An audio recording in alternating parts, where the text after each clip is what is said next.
really help build strength in our shoulders. But remember, our shoulders aren't just a standalone structure. We've got to kind of build strength everywhere. So these are, I think we're going to go over 4 different movements to really help you build strength in those shoulders to have the capacity to be able to hold your baby. Yeah? Okay.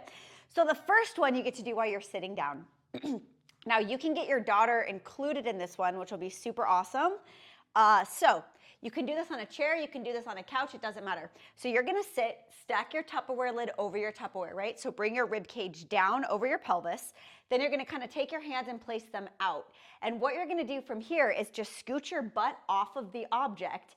You're gonna press your hands into the couch, into the chair, whatever it is that you're on, and try to keep those shoulders down and away. See how my neck is nice and long?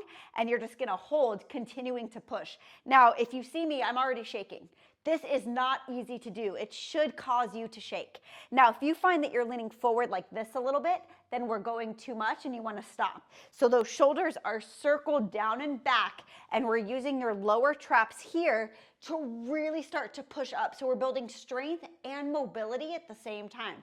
So now as you're doing this, your daughter can totally sit on your lap, which is also gonna work your core and your legs. Up to you, she doesn't have to, but that's what you wanna do. The goal for each one of these movements is gonna be 1 minute, but you can start at 5 seconds, 10 seconds, whatever you need. So anytime you find yourself sitting with her, be like, I'm gonna do this really quick. I'm gonna press away, press down, create that nice long neck, press the entire time. Press, press, press, press, press. So that's your first one.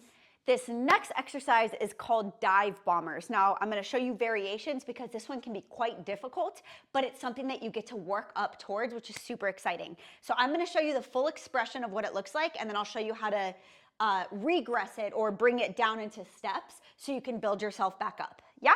Okay. So what it looks like in the full expression is you kind of come in this down dog position like you would maybe know in yoga, right?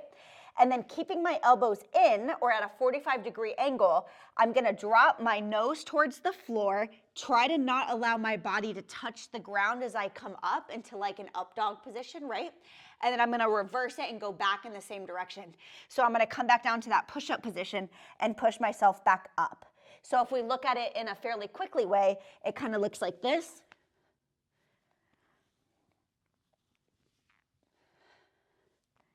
Now, you notice with this, this is not only massive shoulder strength, this is a whole body move, just like everything else pretty much we do, right?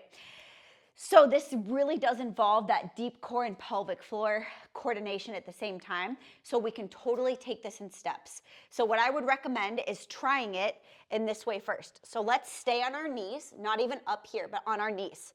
And then what we're gonna do from here is instead of bringing our butt up like a down dog, fingers are spread nice and wide. I'm pressing the ground away from me. You know how to engage your deep core and pelvic floor.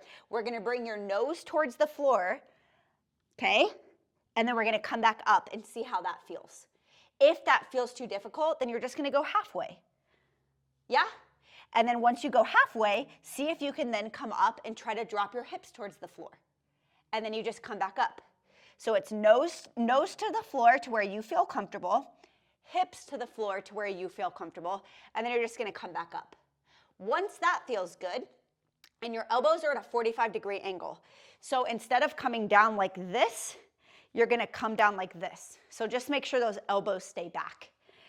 Once that feels easy, or you're like, oh yeah, I can go further, then you're gonna try to get your nose to the ground, come up, and then you're gonna do that reverse. So nose comes back to the ground, and then you're gonna push back up. Does that make sense?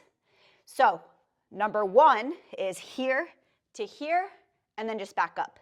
Number 2 is here to here, and then we're gonna do the reverse to come back up.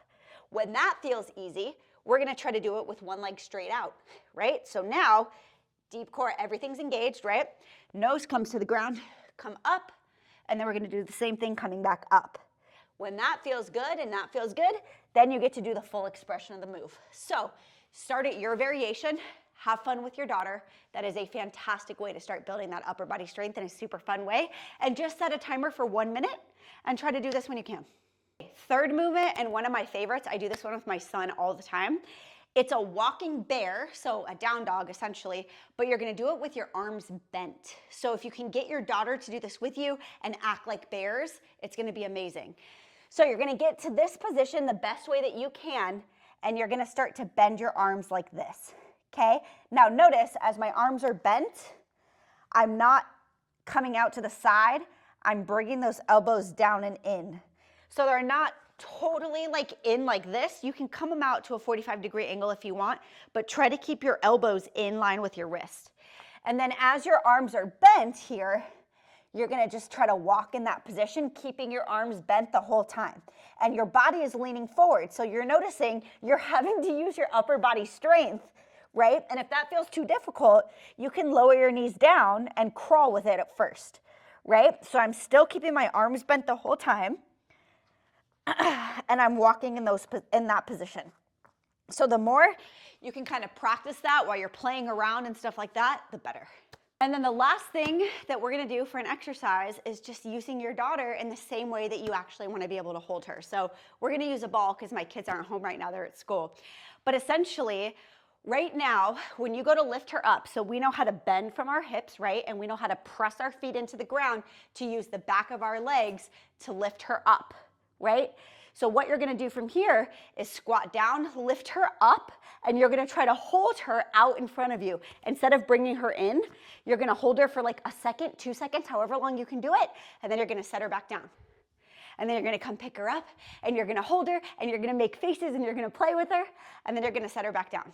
And then when that becomes easier and easier, you can obviously add on more time, or you can pick her up, do a little toss, and then set her back down, depending on how comfortable you are with that, right?